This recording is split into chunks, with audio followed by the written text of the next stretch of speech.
Nesse vídeo vamos falar sobre os capítulos 31 a 33 de 2 Crônicas, continuando com o reinado de Ezequias. E a gente percebe aqui no capítulo 31 que ele acabou com a idolatria, foi atrás mesmo para destruir toda idolatria. E ele também estabeleceu a ordem dos levitas, dos sacerdotes, se preocupou com o sustento deles, as primícias, os dízimos. Quando você quer honrar Deus, você precisa honrar os ministros dele. Naquela época, os ministros dele eram sacerdotes levitas. Então, eles traziam as primícias e os dízimos, e também tinha gente para administrar, para guardar, não era em dinheiro, era em produtos da terra, coisas. Então, precisava de alguém que zelasse, cuidasse. Então, nós vemos aqui as câmaras que receberam e recolhiam fielmente, distribuíam, e quem distribuía. Você percebe que Esdras tem preocupação de registrar como essas coisas eram feitas. Então, Ezequias restaurou o culto a Deus, limpou a casa de Deus, fez sacrifício, celebrou a Páscoa, mas depois estabeleceu a ordem dos sacerdotes, dos levitas, e a coisa de Moisés e as coisas de Davi, muito precioso, muito bom. E no fim do capítulo 31 tem uns versículos assim preciosos aqui. No versículo 20 e 21 diz: Assim fez Ezequias em todo Judá, fez o que era bom, reto e fiel perante o Senhor seu Deus. Eu gosto dessas frases, perante o Senhor seu Deus. No original, diante do Senhor, tem a palavra face, é como se você estivesse diante da face de Deus, na frente de Deus. Muito interessante, muito bom isso aí. E o versículo 21, toda a obra que prendeu no serviço da casa de Deus, de acordo com a lei e os mandamentos, para buscar a seu Deus, ele a fez de todo o seu coração e foi bem sucedido. Olha essas frases, buscar a Deus, ele usa muito essa frase, que alguém buscou a Deus ou não buscou a Deus.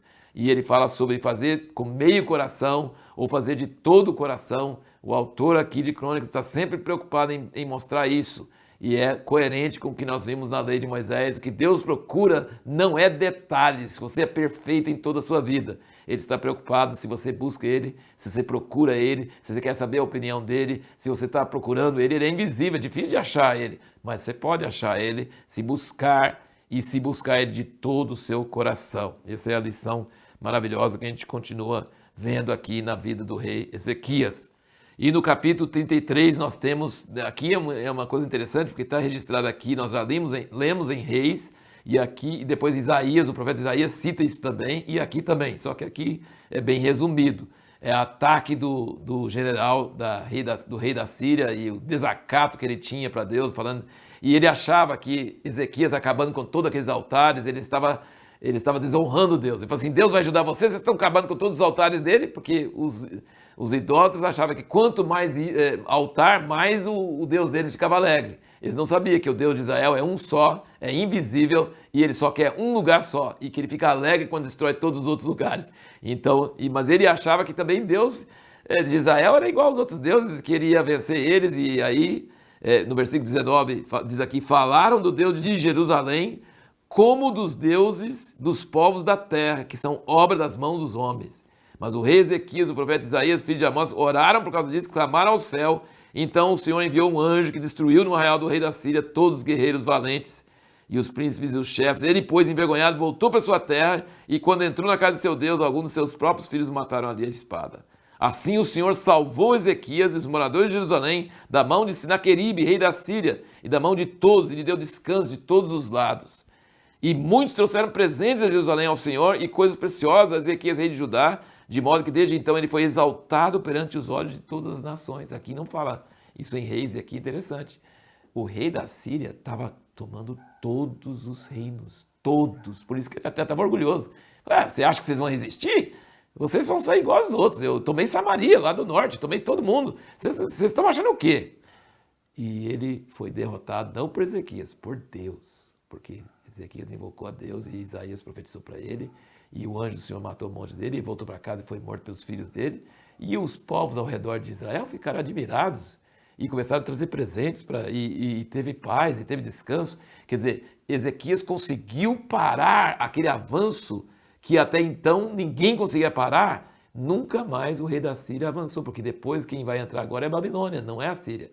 Então a Síria foi brecada, foi freada por um milagre de Deus, porque Ezequias buscou a face de Deus. Isso foi muito grande e ele confiou em Deus e ele incutiu fé nas pessoas que seguiam a ele e usou sabedoria para cortar as águas e fazer várias coisas também, não só orou, não só buscou, mas também usou de sabedoria. Então Deus abençoou Ezequias. Só que, lembra que nós estamos sempre nesse... Chega até a ficar cansativo, né? Ele foi exaltado por Deus, ele foi abençoado, e o que aconteceu? Ele adoeceu, orou ao Senhor, o Senhor curou, mas ele não correspondeu ao benefício que lhe fora feito, pois o seu coração se exaltou. Meus irmãos, nós precisamos tomar muito cuidado. Quando a gente não é abençoado, a gente fica muito humilde, mas quando é abençoado, a gente fica orgulhoso. Não faça isso. Vamos clamar a Deus para que Deus não nos deixe orgulhar, para que Ele possa nos abençoar e a gente não ficar orgulhoso. Josafá conseguiu. Tinha outro erro dele, ficar se aliando com pessoas que não são boas, mas ele, pelo menos nisso, ele continuou firme. Mas aí veio grande ira sobre Ezequias, aí diz que ele se humilhou pela soberba do seu coração e a grande ira do Senhor não veio nos dias dele. E aí tem um versículo aqui que vai responder a nossa pergunta do último vídeo, que é por que às vezes nos encontramos em situações onde não sentimos a presença ou direção de Deus. Olha, nota aqui o versículo aqui, ó. Versículo 31 do 32, fala: contudo, o negócio dos embaixadores dos príncipes da Babilônia, que lhe foram enviados e perguntaram acerca do prodígio que fora feito na sua terra, Deus o desamparou para experimentá-lo e para saber tudo o que havia no seu coração. Esse versículo fala muito forte comigo, porque Deus não avisou Ezequias: olha, vem mensageiros da Babilônia, você precisa tomar cuidado, não mostra nada para eles não, porque eles vão ser o próximo reino que vai conquistar a Síria e todos os outros reinos, eles vão levar vocês cativos também no futuro. Não, Deus não avisou nada para ele. Ele recebeu eles, ele ficou muito alegre. Eles vêm de país distante.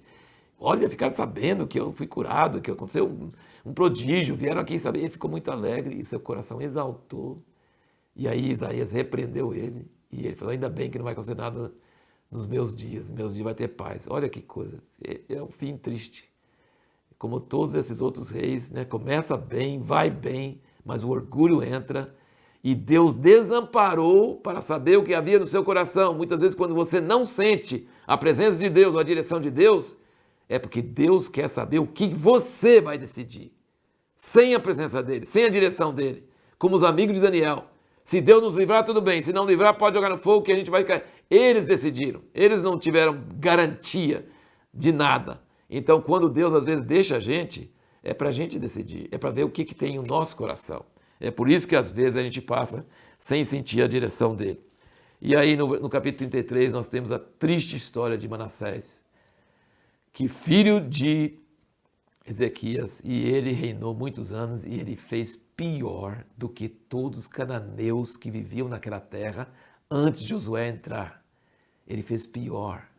Então o escritor aqui, Esdras, está dizendo que quando Deus levou Israel cativo e destruiu o templo e acabou com tudo, Deus tinha razão. Deus não é errado. Porque Deus falou que se eles fizessem igual ou pior do que os cananeus, que Deus ia tirar eles da terra igual fez com os cananeus. Deus não tem favoritos. E se você fizer igual eles, ele ofereceu os filhos dele em fogo ao Senhor. Ele ofereceu incenso a deuses estranhos, que é uma coisa, ele colocou uma imagem na casa de Deus.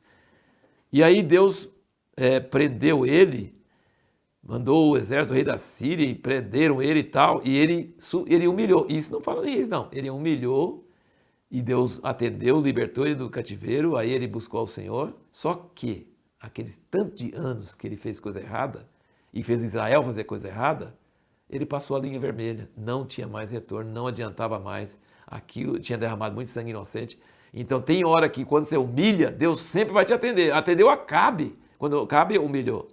Manassés aqui humilhou, Deus atendeu ele, mas não reverteu todas as consequências das maldades que ele tinha feito. E isso continuou. E a pergunta que nós vamos responder no próximo vídeo é: Deus pode usar pessoas ímpias para falar conosco? Ele pode usar pessoas pecadoras, pessoas do mal mesmo, para falar conosco?